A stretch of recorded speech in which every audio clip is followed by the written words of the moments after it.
तुम्ही मागील ब्लॉगमध्ये बघितलं असेल, आमच्या बहिणीने नवीन घर घेतल्यानिमित्त वास्तुशांतीची पूजा होती व ती पूजा एकदम चांगल्या पद्धतीने संपन्न झाली व सर्व नातेवाईक मंडळी उपस्थित होते. आमचे मामा मामी, त्याच्यानंतर आमचे जे जिजू आहेत त्यांची ॲनिव्हर्सरी होती, बहीण व जिजू यांची ॲनिव्हर्सरी, आणि त्यानिमित्त केक कटिंग झाला.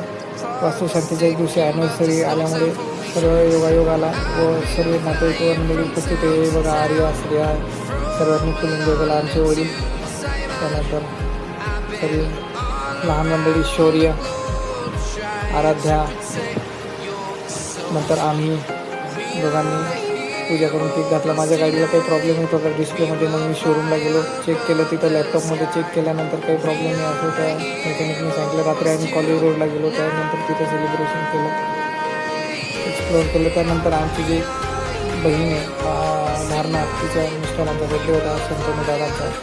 तिथं त्यानंतर आम्ही ग्रेप्स इंडस इथं आलो होतो. तिथं फुल एन्जॉय झाला, बड्डे सेलिब्रेशन झाला. आमचा क्रिशू तो फुल एन्जॉय करत होता. व केक कटिंग झाल्यानंतर आम्ही फुल एन्जॉय करत होतो. मिसळ पाव एकदम चांगल्या पद्धतीने सुरेख आस्वाद होता. आमच्या क्रिशूचं वेगळंच चालू होतं, वेगळ्या जागेवर जाऊन बसला. द्राक्षीचा मळा पाहून तो फुल एन्जॉय करत होता. तो एका जागेवर थांबत नव्हता. नंतर भाऊला एक ट्रेन सापडली, ट्रेनमध्ये भाऊ बसून फुल एन्जॉय चालू होता भाऊचा. नंतर आम्हाला बड्डे बॉयने एक व्हिडिओ शूट करून दिला. कपल येऊन चालून एक व्हिडिओ तयार करा. बघा काय वाटतं, कसा व्हिडिओ तयार झालेला आहे. चांगल्यापैकी गाणं सुचवा व्हिडिओला.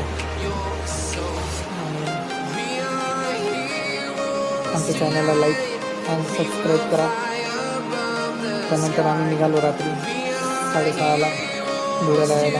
रात्री पोचल्यावर आम्ही जेवणाचा आस्वाद घेतला हॉटेल जगदंबा येथे.